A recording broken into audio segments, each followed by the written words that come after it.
Hello friends, welcome back to my channel. आज का word है क्रिएटिविटी।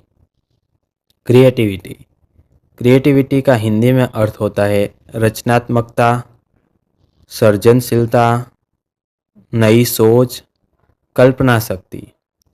जब आप कुछ अलग और नया सोचते हो या बनाते हो तब यूज होता है क्रिएटिविटी।